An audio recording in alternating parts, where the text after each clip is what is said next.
আসসালামু আলাইকুম বন্ধুরা, আমি মারিয়াস রেসিপি হাউসে তোমাদেরকে জানাই স্বাগতম। তো তোমরা কেমন আছো অবশ্যই কমেন্টে জানাবে। এবং আমি আল্লাহর অশেষ রহমতে তোমাদের দোয়ায় আল্লাহ আমাকে অনেক ভালো রেখেছে। তো আজকের রেসিপি কী হতে চলেছে নিশ্চয়ই বুঝতে পারছো। আজকের রেসিপি হচ্ছে বেগুন দিয়ে মাছের ঝোল।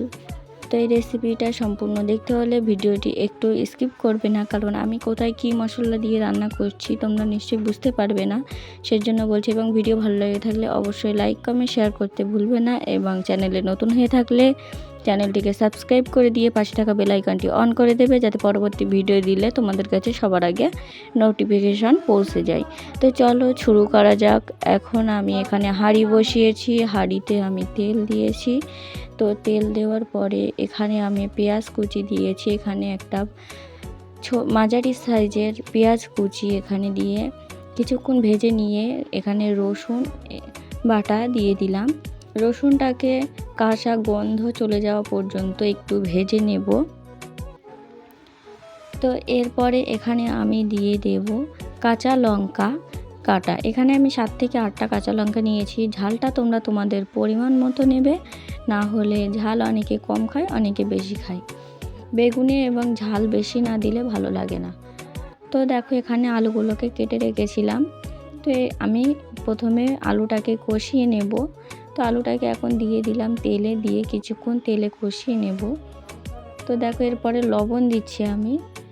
লবণ দেওয়ার পরে লবণের সাথেও আমি কষিয়ে নিচ্ছি কিছুক্ষণ। এইভাবে আমি প্রথমে আলু কষিয়ে তারপরে ঝোলে দেব বেগুন কাটা। বেগুনটাও কেটে নেব অফ ক্যামেরায়, সেটাই আমি ঝোলে দিয়ে দেব। আমি কিন্তু আলুর সাথে বেগুন কষাচ্ছি না, তো তোমরা দেখলেই বুঝতে পারবে। বারবার বলছি বন্ধুরা, কেউ ভিডিওটা কিন্তু কেটে দেখবে না, কেউ স্কিপ করবে না। এবং আরও একটা কথা দেখো, তো সেটা পরে বলছি। দেখো এখানে আমি পানি দিচ্ছি, একটুখানি কষিয়ে নিয়েছি, নিয়ে এখানে আমি পানি দিচ্ছি। তো পানিতেও আমি একটুখানি আরও একটু কষিয়ে নেব। তো এইভাবে কিছুক্ষণ কষিয়ে নেব আমি। দেখো বন্ধুরা, আমি গ্রামে থাকি, সেই জন্য গ্রামের বাড়িতে আশেপাশে অনেক আওয়াজ হয়। তো দেখো এখানে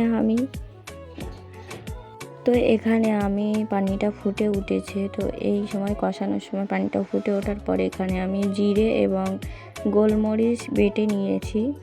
তো এখানে বাটা ইউজ করেছি, তোমরা এখানে গুঁড়োটাও ইউজ করতে পারো। তো এটা দেওয়ার পরে কিছুক্ষণ এইভাবে কষিয়ে নেব। তো যেটা বলছিলাম, আমার কথার ভিতরে অনেক আওয়াজ হচ্ছিল আশেপাশে কথা বলার সময়। তো সেটা তোমরা অবশ্যই স্কিপ করবে এবং ক্ষমার দৃষ্টিতে দেখবে। তো দেখো কিছুক্ষণ কষিয়ে নেওয়ার পরে পানিটা কিন্তু অনেকটাই কমে এসেছে।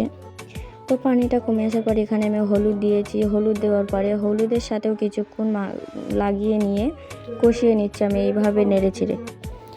তো এখন আমি কষিয়ে নিয়েছি কিছুক্ষণ, নিয়ে এটাতে আমি পানি অ্যাড করছি।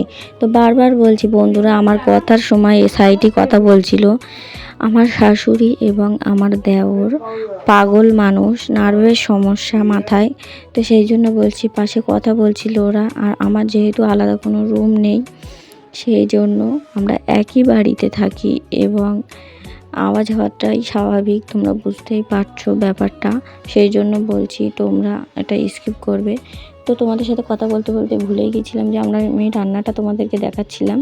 তো এখানে আমি পানিটা দেওয়ার পরে রেখে দিয়েছিলাম, পানিটা ফুটে উঠেছে। এখন আমি বেগুনটাকে বলছিলাম অফ ক্যামেরায় কেটে নেব, সেটাই আমি রেখে দিয়েছি, কেটে নিয়েছিলাম, সেটাই আমি এখন ঝোলে দিয়ে দিলাম।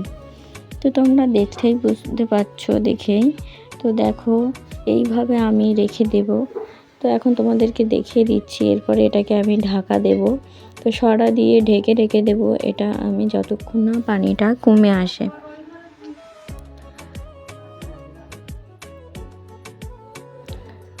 তো দেখো ঢেকে রেখে দিয়েছিলাম। তো এখন আমি একটা চামচের সাহায্যে বেগুনটাকে একটু ঘুটে নেব।